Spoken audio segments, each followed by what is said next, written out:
आप सबों को जय मसीह की, प्रेज द लॉर्ड। प्रभु यीशु मसीह के मधुर और मीठे नाम में आप सबों को शांति मिलने पाए। मैं परमेश्वर पिता का धन्यवाद देता हूँ। सचमुच में परमेश्वर का अनुग्रह और दया और करुणा हमारे जीवन में बनी है, इसलिए आज हम जीवित भले चंगे पाए जाते हैं। आइए आज कुछ वचनों के द्वारा मैं आप लोगों को उत्साहित करना चाहूँगा। प्रभु यीशु मसीह के दोबारा आगमन के बारे में आज हम हर कोई जानता है कि प्रभु यीशु मसीह दोबारा आने वाला है। यह तो फिक्स है कि प्रभु यीशु मसीह आने वाला है, लेकिन वो क्यों आने वाला है, किसको लेने के लिए आने वाला है, ये हमें जानना बहुत ही ज़रूरी है। क्योंकि लिखा है, जब मैं आऊँगा तो पापियों को छोड़ दूँगा और धर्मियों को ले जाऊँगा करके उसने कहा है। एग्ज़ाम भी देते हैं, जो बच्चे पढ़ते हैं वो बच्चे पास हो जाते हैं, और जो बच्चे पढ़ते नहीं हैं, जो पढ़ाई में ध्यान नहीं देते, वो फेल होकर उसी क्लास में लटके रहते हैं। सेम उसी प्रकार आज हमारा आत्मिक जीवन भी, हमारा विश्वासी जीवन भी, जो विश्वासी परमेश्वर के वचन को पढ़ता है, सुनता है, समझता है, उसके अनुसार चलता है, वह स्वर्ग राज्य में जाने के योग्य है।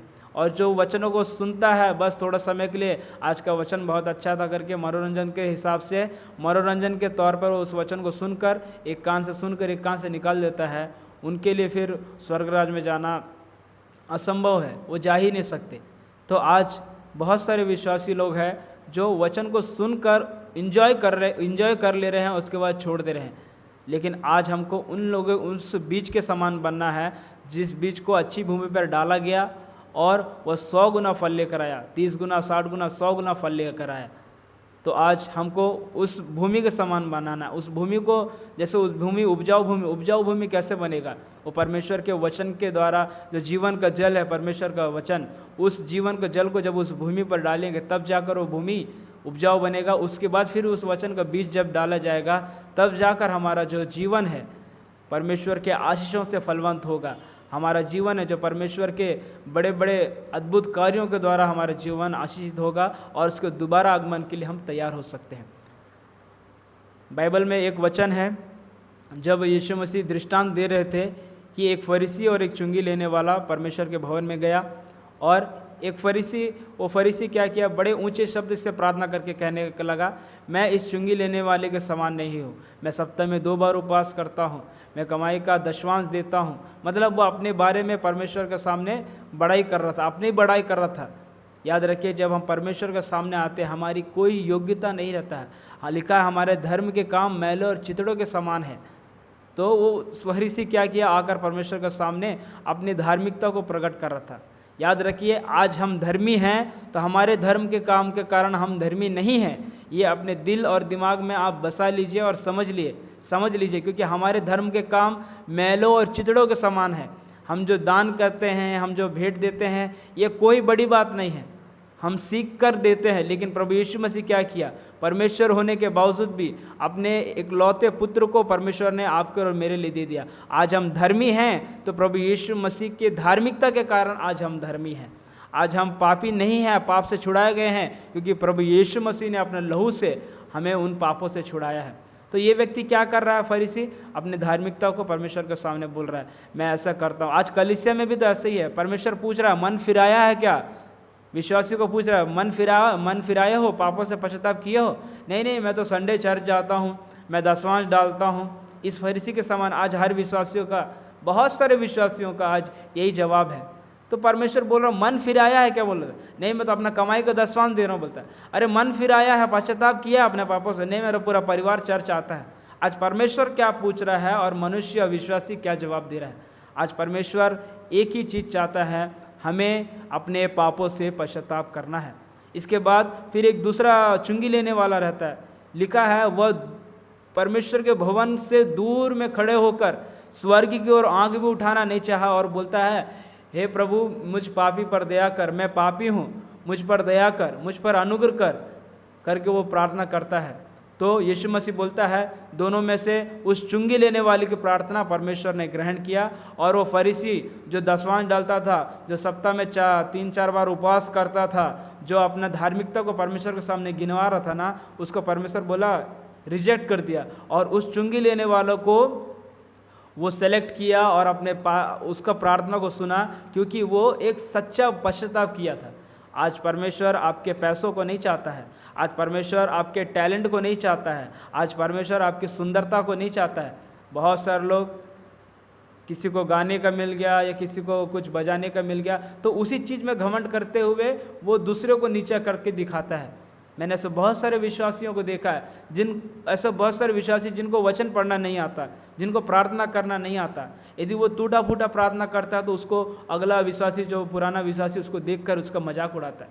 उसको गाने नहीं आता, वो गाना सीखता है तो उसको देखकर फिर चिढ़ाते हैं।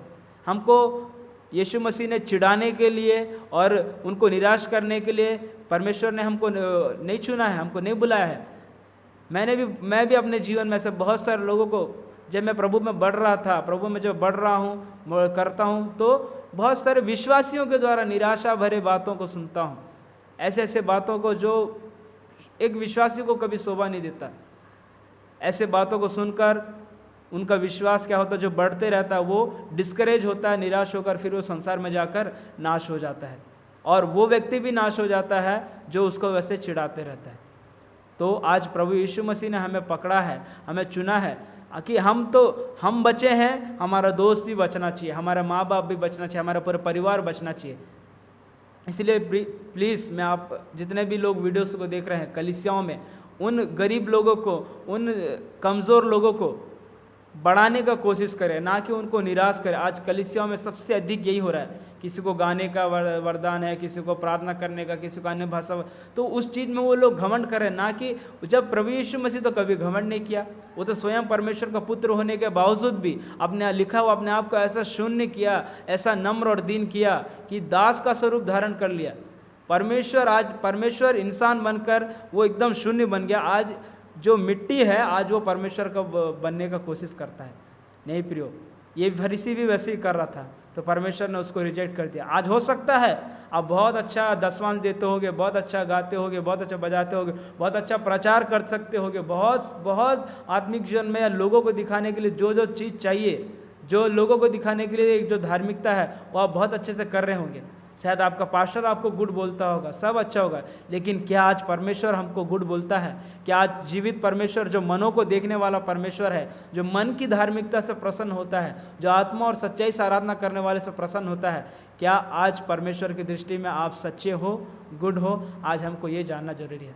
याद रखिए, उस चुंगी लेने वाले से जिसने एक छोटी सी प्रार्थना किया, उस पैराग्राफ में, उस पंक्ति में फरीसी का प्रार्थना बहुत लंबा है, और वहाँ पर वो चुंगी लेने वाले का प्रार्थना बस ये बोला, प्रभु मुझ पापी पर दया कर। क्या आज हमारी प्रार्थनाओं में अपने पश्चाताप का एक प्रार्थना है? क्या हमारी प्रार्थनाओं में, क्या हमारी आराधना में एक पश्चाताप का, एक मन फिराव का बातें हैं? अगर नहीं है तो आज से शुरू करने पाए, आज से उस चुंगी लेने वाले के समान कहने पाए, हाँ प्रभु जी, मैं दाऊद भी कहता है, अपने भूल चूक को कौन समझ सकता है, मैं अपने आप को परमेश्वर तेरे हाथों में सौंपता हूँ। हे परमेश्वर, मेरे अंदर शुद्ध मन उत्पन्न कर, मेरे अंदर नई आत्मा, मेरे अंदर शुद्ध आत्मा नए सिरे से उत्पन्न कर करके परमेश्वर के सामने दाऊद अपने आप को सौंपता है। क्या आज अपने आप को हम दाऊद के समान, उस चुंगी लेने वाले के समान सौंप रहे हैं? आज हमको सौंपने की ज़रूरत है। तब जाकर परमेश्वर क्या करेगा? अपने लहू से हमें धोएगा, एक नया मन देगा। जैसे परमेश्वर ने दाऊद को, वो जब परमेश्वर के हाथ में अपने आप को सौंपा, उसको एक नया मन दिया, और ऐसा मन जो परमेश्वर के मन के अनुसार चलने वाला मन दाऊद को ग्रहण हुआ, दाऊद को पास में मिला।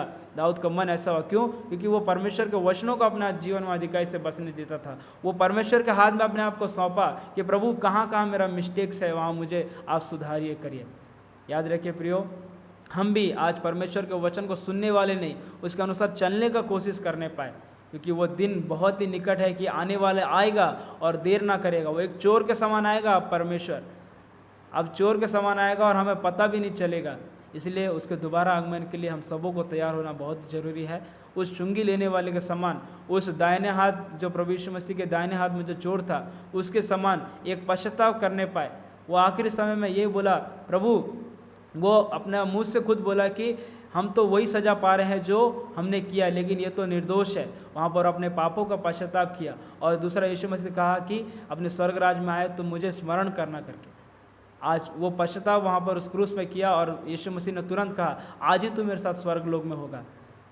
इस बात को हम ध्यान करने पाए, और उस दाहिने हाथ वाले चोर के समान कहने पाए, प्रभु, मैं मेरे गुनाहों से मैं पश्चाताप करता हूँ, मैं क्षमा मांगता हूँ प्रभु जी, मुझे अपने लहू से धोइए, शुद्ध और पवित्र कीजिए, तब हमको परमेश्वर अपने साथ स्वर्ग राज्य में ले जाएगा। और दाऊद के समान परमेश्वर कहेगा कि मैंने तुझे परखा है, तुझे मैंने अपने लहू से धोया है और तुझ में मैंने कोई भी खोटापन नहीं पाया। यदि हमको खरा बनना है, पवित्रता के साथ परमेश्वर के दोबारा आगमन के लिए हमको तैयार होना है, तो वचन के अनुसार अपने पापों से पश्चाताप करना है, अपने पापों से, अपनी गलतियों से, ना कि पड़ोसियों की गलतियों से, अपने, क्योंकि हर किसी को अपना हिसाब देना पड़ेगा प्रियो। आइए उस चुंगी लेने वाले के समान, उस दाहिने हाथ वाले चोर के समान, दाऊद के समान हम अपने पापों से पश्चाताप करने पाए और परमेश्वर के हाथ में अपने आप को सौंपने पाए और पूरे मन से सौंपने पाए और कहने पाए, प्रभु मैं पापी हूँ, मुझ पर दया कर। बहुत सारे पाप होते हैं, ऐसा कोई व्यक्ति नहीं, क्योंकि लिखा सब ने पाप किया और परमेश्वर की महिमा से रहित है। आइए हम परमेश्वर के प्रभु यीशु मसीह का जो लहू आज भी बह रहा है, अपने पापों से पश्चाताप करने पाए, कहने पाए, प्रभु जी मुझ पापी पर अनुग्रह कर दिया कर। मैं जो गलतियां करता हूं, मैं जो पाप करता हूं, मुझ प्रभु जी तेरे अनुग्रह से प्रभु जी मुझे इससे दूर कर प्रभु जी, ताकि मैं तेरे दोबारा आगमन के लिए तैयार हो सकूं। और पिता, और अधिक से अधिक समय हम प्रार्थना में, वचन में, आराधना में बिताने पाए, कि उसके साथ जब दोबारा आगमन के लिए हम क्या होने पाए, उठा लिए जाने वाले होने पाए। प्रभु इन वचनों के द्वारा हम सबों को बहुत ऐसा आशीष देने पाए। प्रभु यीशु मसीह का अनुग्रह और प्रेम और शांति आप सबों के जीवन में बहुत ऐसे होती रहे। आमीन। Praise the Lord.